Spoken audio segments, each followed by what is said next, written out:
Você precisa fazer uma apresentação de mestrado, doutorado, para o seu TCC, MCC? Assiste esse vídeo até o final, porque eu vou dar várias dicas e te ensinar como organizar a sua apresentação. Essa foto aqui é do dia da minha apresentação do meu mestrado. Como toda apresentação desses momentos que são muito importantes, que a gente passou um tempo considerável se dedicando para aquilo, é normal a gente estar um pouco nervosa.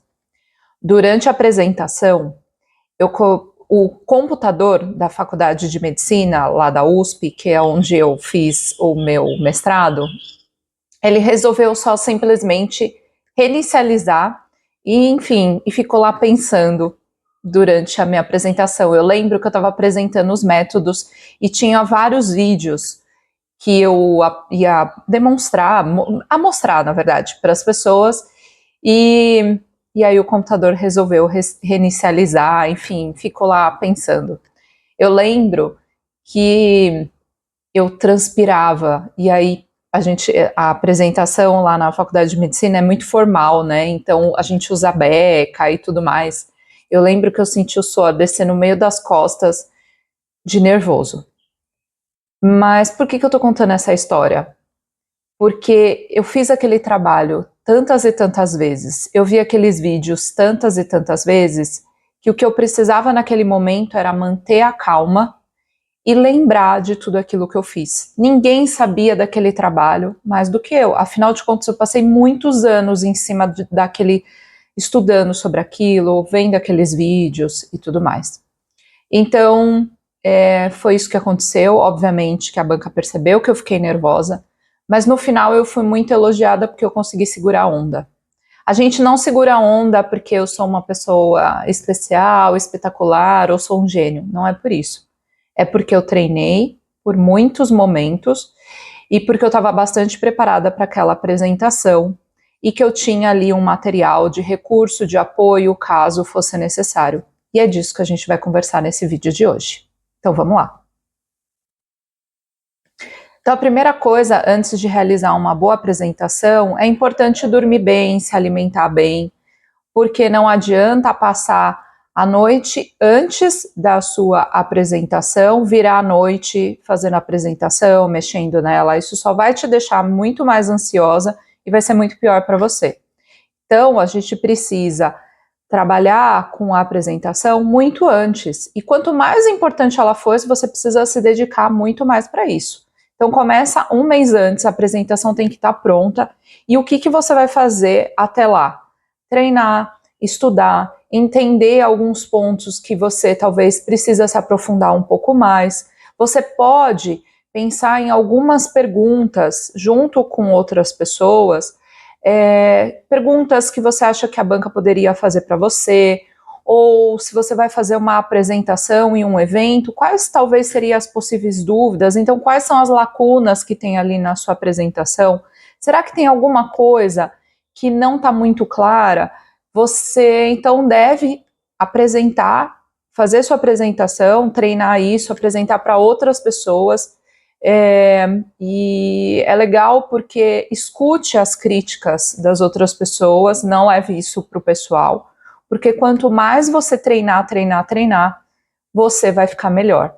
Eu sei que aí na internet tem algumas pessoas hoje em dia com uma história de que você não precisa treinar para uma apresentação, é só simplesmente chegar lá e fazer improviso. E aí eu vou deixar uma reflexão aqui para vocês. Um atleta, ele treina muito para chegar na excelência. A apresentação não é algo como um dom. A apresentação é treino, oratória é treino. É obviamente que você vai achar a sua maneira de fazer a apresentação. Tem pessoas que são mais formais, tem pessoas que são menos, tem gente que vai trazer um cunho um pouco mais filosófico, que eu acho que é um pouco mais o meu perfil. Outras pessoas vão trabalhar de outras maneiras, cada um é de um jeito. Outro aspecto muito importante é respeite o tempo da sua apresentação, e treinar vai ser bastante importante para isso. É um tanto quanto desrespeitoso com quem vai fazer a apresentação depois de você. se você tem uma banca, às vezes existe um tempo programado de apresentação. Então, por exemplo, se você tem que falar em meia hora, a banca vai ter meia hora, outra pessoa é meia hora. Então, por isso que é importante a gente se organizar para isso. E, por exemplo, se você fosse fazer um concurso, é muito provável que se você não respeitar o tempo de apresentação, você pode ser punida em relação a isso. Então, por isso, muito cuidado com a questão do tempo de apresentação. Apresentar no tempo adequado também demonstra organização do seu conteúdo. E então, evite de falar muito menos ou muito mais. Se você tem 15 minutos, se organize para isso. Organize seu conteúdo para isso, tá?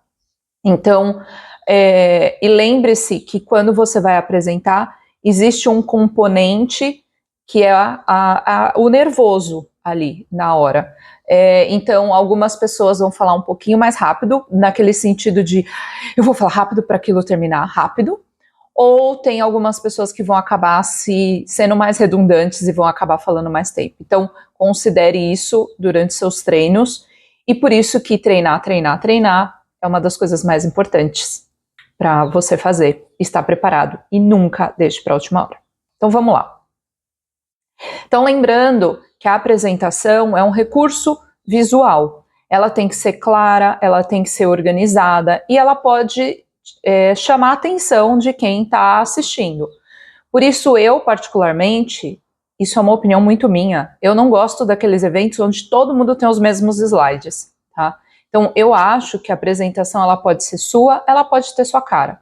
Obviamente que alguns eventos, alguns momentos, existe um pouco mais de formalidade e outra um pouco mais, permite mais informalidade. Se você vai dar um curso, o curso às vezes, sei lá, é sobre desenvolvimento infantil, você usar slides coloridos e tal, eu acho que pode ser muito interessante. Se sua instituição exige que você use um determinado slide, tenha que ser daquele jeito formal, enfim, aí não tem o que você fazer, você vai ter que seguir aquelas normas da universidade. Mas por isso, se informe se é possível, né, você usar os seus slides, e você pode ser um pouco ousada em relação a isso. O que é importante é ele ser claro, limpo, e lembrar que o que é o mais importante é o que você está falando, não é os seus slides, que às vezes os slides são incríveis e a pessoa não sabe o que ela está falando, ou ela coloca aquele monte de texto nos slides e fica lendo. Então imagina você assistir esse vídeo onde eu tô assim. Apresentação visual. Ela tem que ser limpa, clara, organizada e chamar a atenção. A apresentação é sua e pode ter a sua cara. O que vocês acham? Então, como que você tem que pensar na sua apresentação? Principalmente se você vai apresentar um trabalho científico. Lembre-se que, imagina que ele vai ter 5 partes. Então, eu vou ter uma primeira parte de introdução, objetivo, justificativa e hipótese, se o seu estudo tiver hipótese. Eu vou ter uma segunda parte, onde vai ter a apresentação dos métodos, dos resultados, discussão e conclusão. Qual a parte que você acha que é a mais importante? São essas duas. É o método e os resultados. O método é super importante você descrever de forma bastante detalhada tudo o que você fez, principalmente se você fez algo inovador, uma nova forma de avaliação, se você desenvolveu algum equipamento. Então é importante você trazer detalhes sobre tudo isso que você fez. A outra questão é os resultados. Todo mundo quer saber o que você achou, tá? O que às vezes eu vejo de forma geral, o que acontece? As pessoas gastam tempo demais na introdução. A introdução, ela serve para contextualizar o problema de pesquisa. Então, ela tem que ser papum, muito objetiva, poucos slides. Tome um pouco cuidado com aquela regra que o pessoal fala que é 1 minuto para cada slide. Lembra-se que os slides são recurso visual. Então, às vezes, pode ser que você vai gastar 10 segundos no slide ou você pode gastar 2, 3 minutos. Tudo depende como você organiza os elementos visuais no slide, tá? Lembrar que na introdução é um momento importante de você trazer definições que são relevantes para o seu estudo. Por exemplo, quando eu fiz o meu doutorado, eu estudei adaptação motora em pessoas com AME, com atrofia muscular espinal. A adaptação é um conceito que ele não é tão claro na literatura. Tem várias definições, autores usam diferentes contextos, até contextos teóricos. Então, é importante eu trazer o conceito de adaptação logo na introdução que eu usei. Segundo fulano de tal, adaptação tá? E aí eu usei com base em um determinado contexto teórico.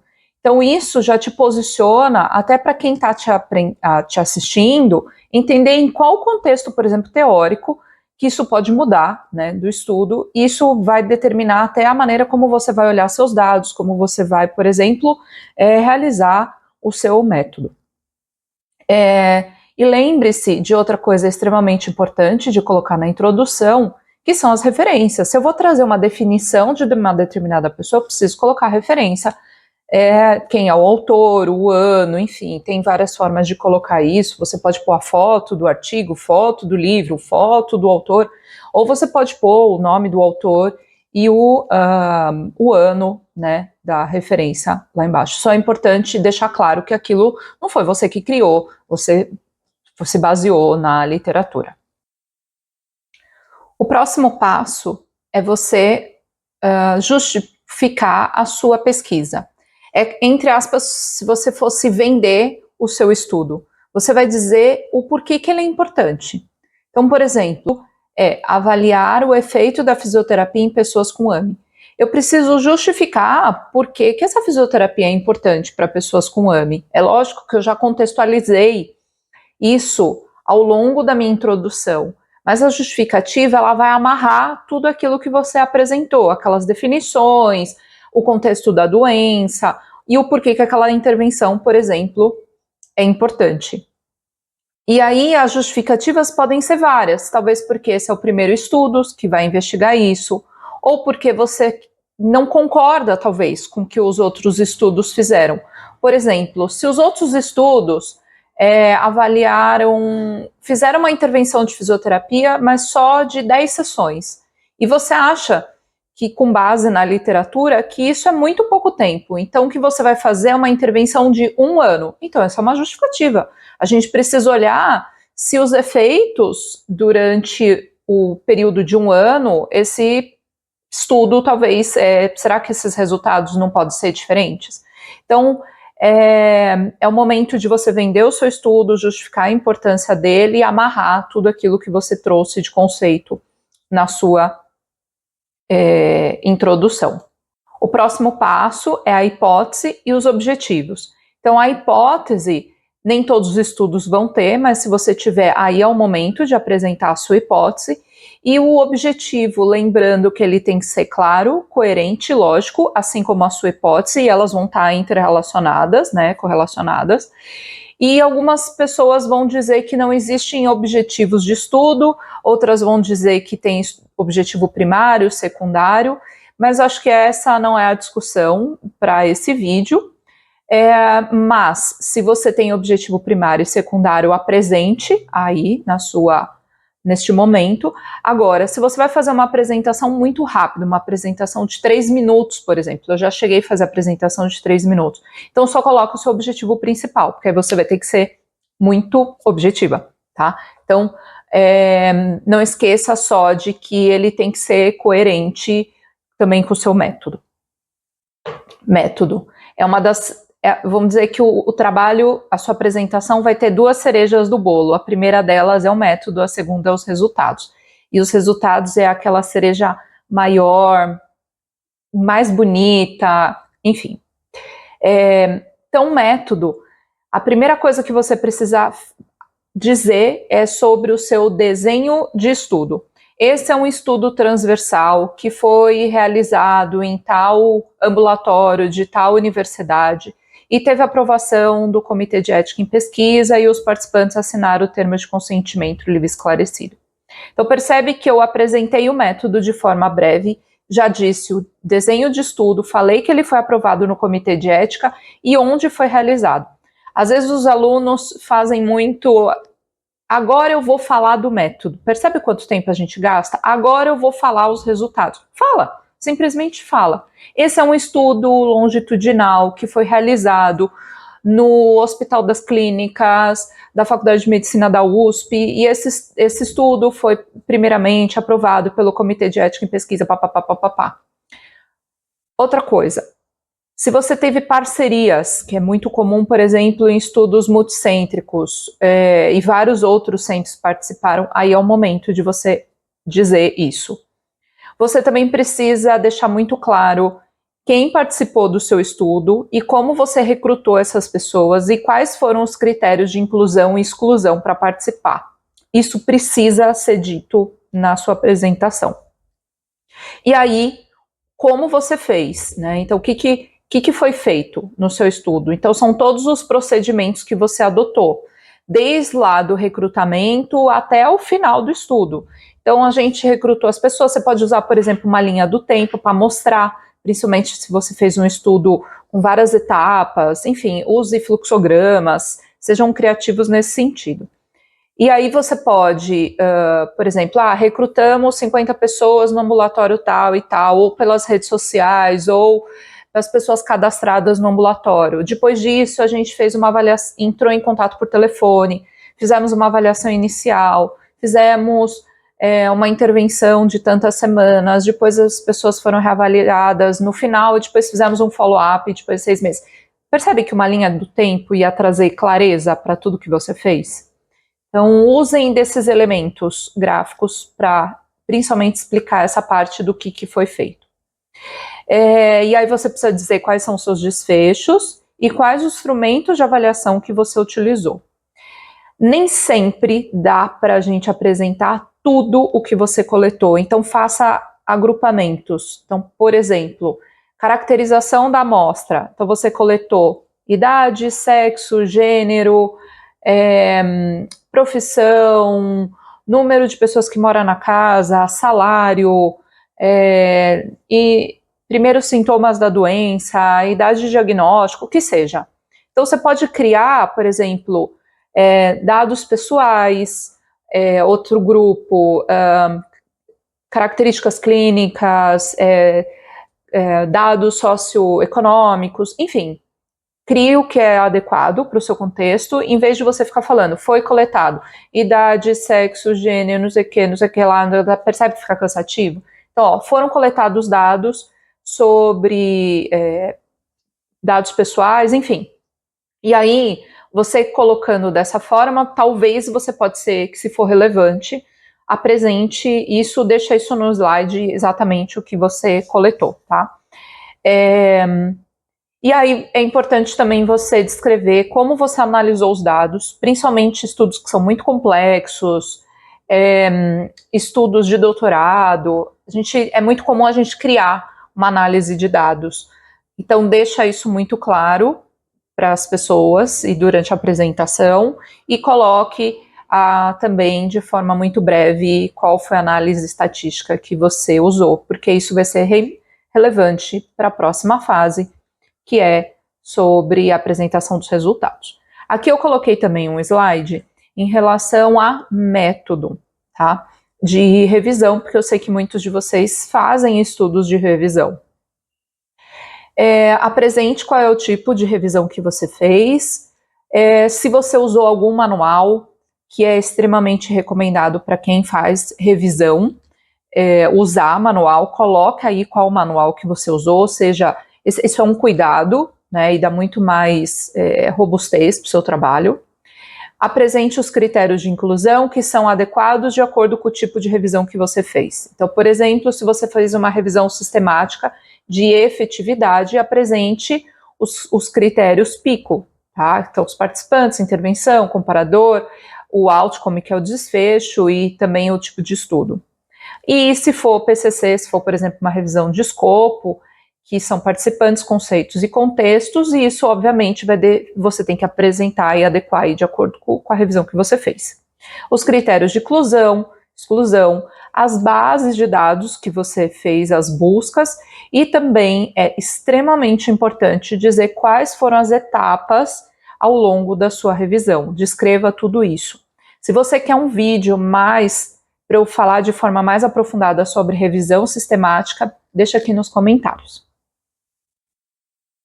Vamos para os resultados. Agora é a melhor cereja do bolo, é os resultados. Porque, na verdade, as pessoas estão te assistindo para saber o que elas querem. Obviamente, banca não, que ela vai lá para te avaliar.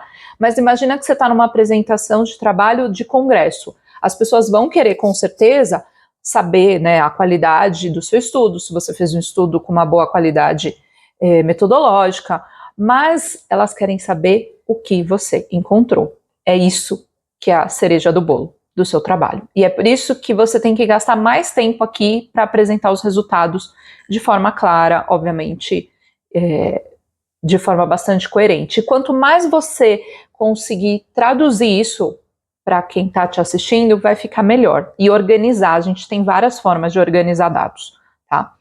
Então, comece apresentando uma caracterização da sua amostra, de forma breve e trazendo, você não vai conseguir trazer todos os dados, é impossível, principalmente para quem coletou muita coisa, porque tem estudo que a gente coleta tudo que você pode imaginar, e depois você fala, vou olhar para os dados, tá? Então apresente os dados que são mais importantes, mais relevantes e que vai responder a sua pergunta de pesquisa. De forma secundária, você vai trazer alguns dados que são relevantes para justificar, por exemplo, a sua pergunta principal, né? Então, se você está vendo os efeitos da fisioterapia em pessoas com AMI, a primeira coisa vai fazer os dados e o seu desfecho são as avaliações motoras. Então, por exemplo, força e habilidades motoras. Então, você fez uma avaliação com o dinamômetro e você fez uma avaliação com uma escala Hammersmith. Então, esses são os seus dados mais importantes. É a partir daí que você precisa começar. Só que aí você acha que tem alguns outros dados que são importantes. Por exemplo, amplitude de movimento. Você viu que alguns participantes tinham alguns encurtamentos. Então, isso pode ter interferido nos resultados. Outro dado que é importante, escoliose. Então, percebe que isso são dados que vamos chamar assim de secundários. Então você vai trazer primeiro o mais importante, depois você vai trazer esses outros dados que também são relevantes, que podem ter influenciado de talvez o efeito não ter sido tão grande quanto você esperava. Use e abuse de elementos gráficos e lembre-se sempre de destacar aquilo que você está apresentando. Por exemplo, uma tabela. E aí você pode falar assim, esta é uma tabela das 3 medidas que foram realizadas sobre a escala Hammersmith, no nosso grupo de pessoas com AMI. Na terceira linha, você vai observar o efeito pré e pós-intervenção das pessoas com AMI tipo 3. Destaca, põe uma cor diferente, usa aqueles recursos de animação, põe uma caixinha, não sei como você vai fazer, mas usa esses recursos de forma que isso chame a atenção para quem está assistindo e até para a pessoa não ficar perdida naquele monte de dado, tá? Outra coisa, explique, por exemplo, o gráfico. No eixo X eu tenho tal coisa, no eixo Y eu tenho outra coisa, e aqui a gente pode ver que nessa linha aconteceu isso. Essa cor aqui representa os participantes com AMI tipo 1, a cor verde é dos 2 e aqui no vermelho é AMI tipo 3.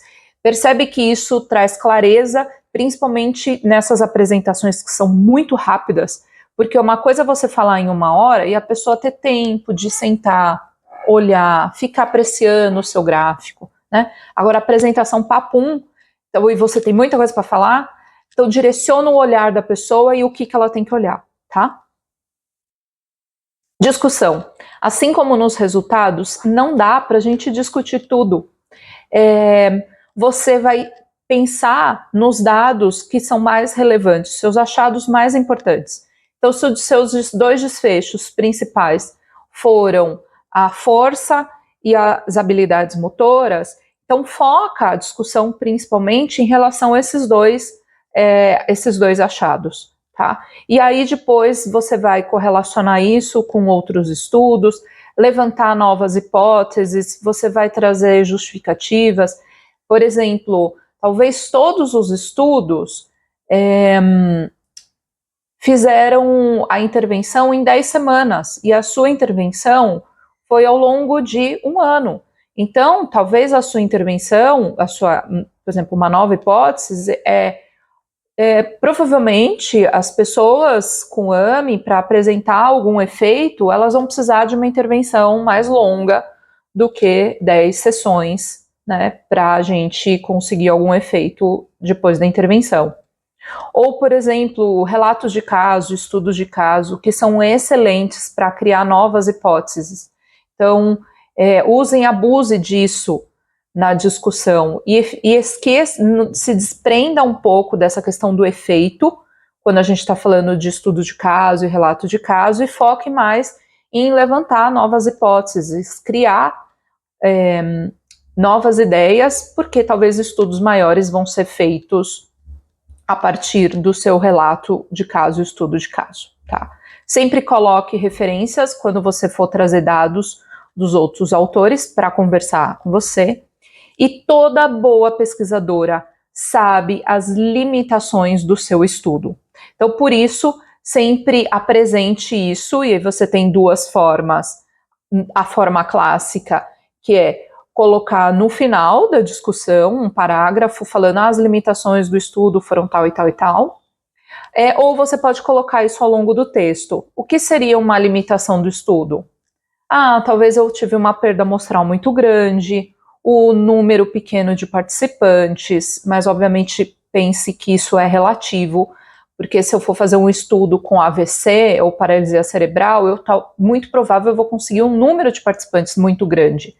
No entanto, se eu estou falando de doença rara, eu colocar que o número de participantes é muito pequeno, não sei se às vezes é muito coerente, porque é muito provável que você não consiga muita gente, mesmo porque a gente está falando de doença rara, que de fato não vai ter muita gente, se a gente comparar com a quantidade de pessoas que, por exemplo, têm AVC. E traga ao longo do texto, da discussão, os desafios que você teve que lidar ao longo do seu estudo, porque isso pode ajudar, por exemplo, quem vai continuar um estudo, por exemplo, na mesma linha do que o seu, você pode ajudar essa pessoa a elucidar. E como você resolveu esse problema? Lembre-se que antigamente existia e ainda existe, né? Um hábito de que o que não deu certo, a gente não publica, a gente não fala. Só que o que não deu certo é dado. É uma forma de eu ajudar quem está vindo lá na minha frente como resolver esse problema. E como eu lidei com aquilo? Ir por esse caminho não serve, mas eu fui por esse daqui deu certo, tá? Então, apresente isso lá na sua discussão.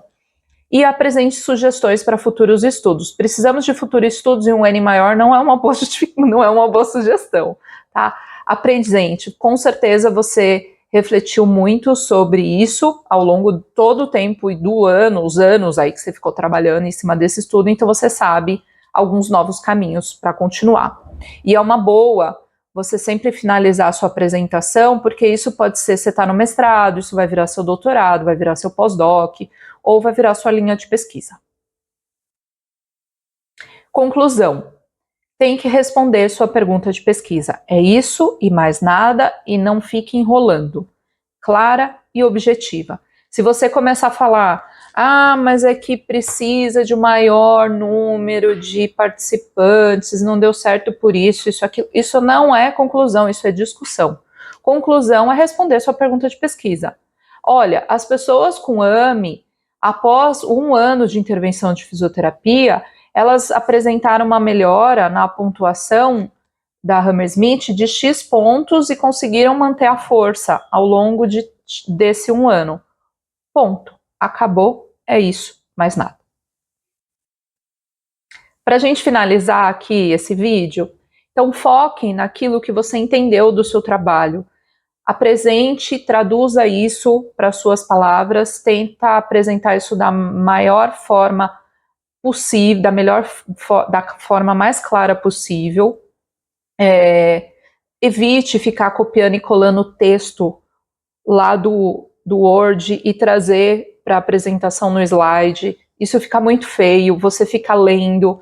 e demonstra que você não teve esse cuidado com a sua apresentação, que é tão importante quanto o texto. Além de tudo, quando você copia e cola texto lá, as pessoas vão ficar lendo e não vão prestar atenção no que você está falando. E o que o mais importante é o que você está falando. Cuidado com esses textos muito longos e lembre-se, por fim, que a apresentação ela é um guia durante a sua fala, os elementos gráficos vão te ajudar e quanto mais limpa ela for, quanto menos quanto menos informação visual tiver, isso vai ajudar bastante, porque o importante é o que você está falando. Então aqui eu deixo o meu site, que é a pesquisarara.com. Se você precisa de ajuda na sua pesquisa científica, eu posso te ajudar com o meu serviço de assessoria científica e você pode ter mais informações no meu site. E muito obrigada, até o próximo vídeo.